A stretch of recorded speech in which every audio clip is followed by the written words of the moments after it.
So I want to show you the chart of the eclipse.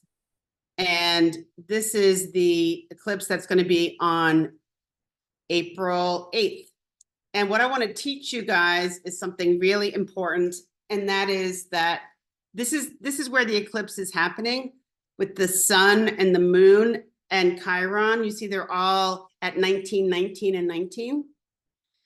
So this is a really big event that's happening. They're calling it the Great North American Solar Eclipse, and it's the only one happening in the 21st century. We won't have another one like this until August of 2044. So that's a long way away. And it's a lot of people are traveling to the West Coast in different places where you can witness it, where the day will turn into night. You have to have these special glasses on. So you know if these planets and the moon and the sun are doing all these unusual things, you know it's going to have an impact on all of us down here. And that's what I wanted to talk about today. So for those of you who know about astrology, you can look at your own chart. I'm going to show you how to do this tonight. Look at your own chart and see if you have anything in your chart that's got a lot of number 19s with anything. It doesn't matter what it is, but it helps to know if you also have a lot of planets at 19 degrees of Aries.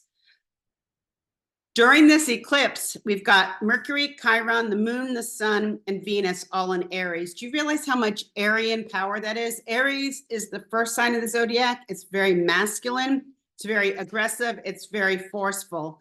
This is going to be one hell of an interesting day, and the power of the punch is going to be felt by a lot of people, especially if they've got planets at 19 degrees, especially if they're 19 degrees of the other cardinal signs. So the other cardinal signs are Aries, well, this is Aries, Libra, Cancer, and Capricorn.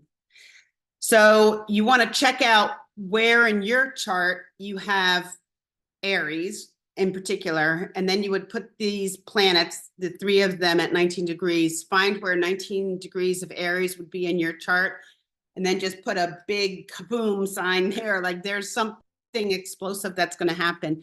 Now, this does not mean explosive bad. I'm going to show you, because I'm going to pull up my chart and I can show you what it's doing to my chart, because it's super interesting and it's very, very good. It's not bad. I don't look at these eclipses as bad things. They're very powerful, and sometimes powerful is fantastic.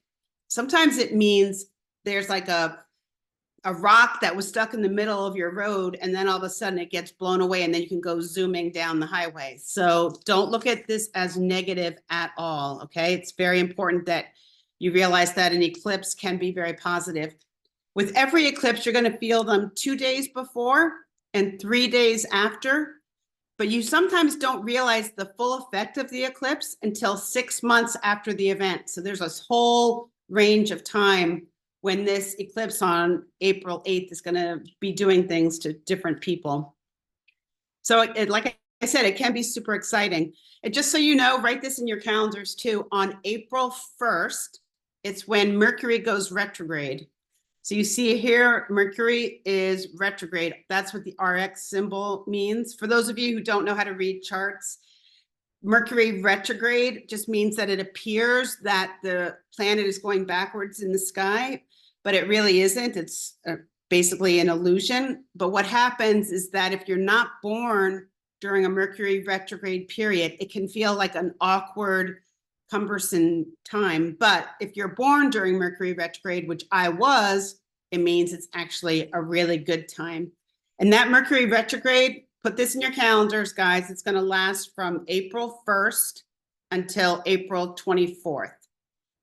And then the next one, if you want to have it for your calendars for the future, will be on August 4th through August 27th, and then November 24th to December 15th.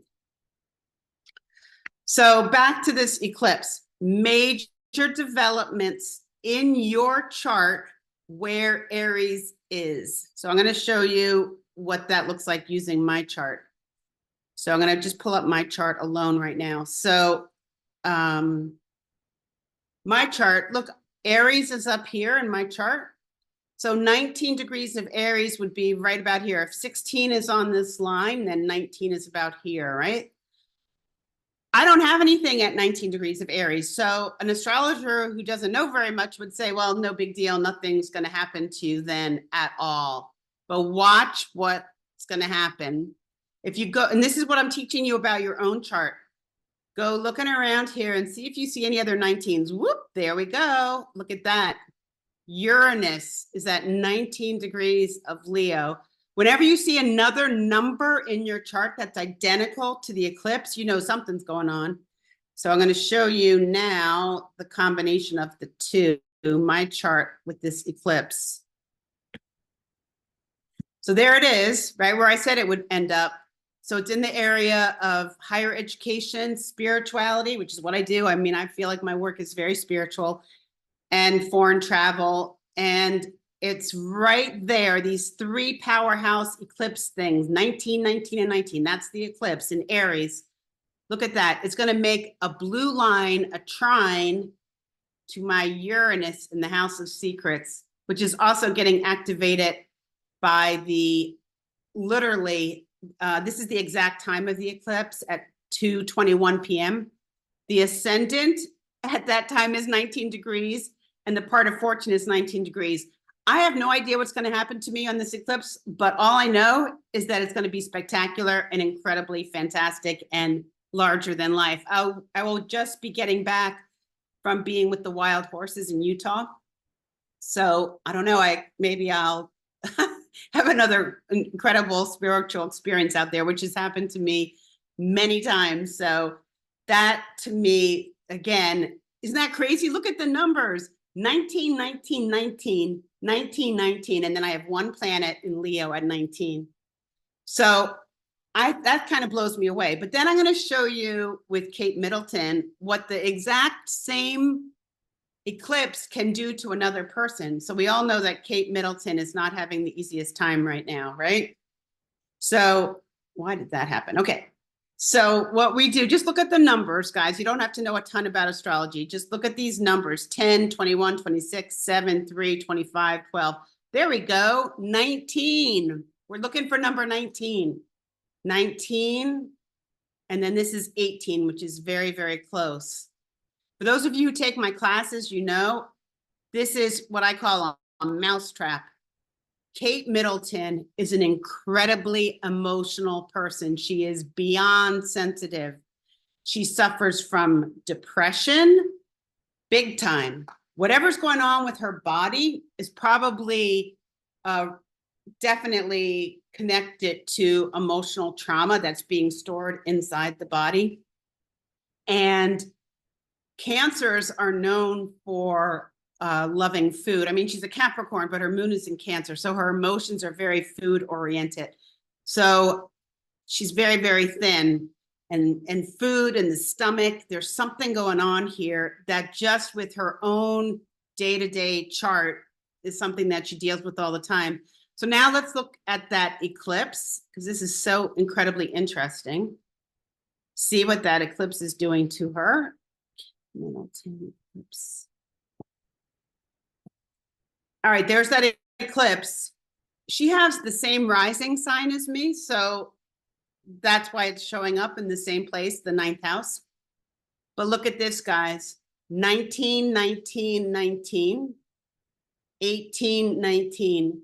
In my case, with my chart, it was these fire planets making a blue line, a trine, to my Leo Uranus planet. So it was positive and good. With her, this is fire, fire, fire. This is water and earth. Guess what? Not good, not easy. She is caught in the crossfires of one of the most difficult times of her life. And once this is over, she will be fine. I look down the road, she's going to be fine. But this was something that probably needed to happen. And probably she was holding on to too much emotional stress and thinking that she could do it all. And now with her body doing whatever it's doing, this eclipse is going to break it all open. And it may be painful, but my belief is that it's actually super good. But look at those numbers, like crazy exact. I don't, that's going to be building between now and April 8th. So probably we might hear a little bit more about her in the news around that time, which would be interesting.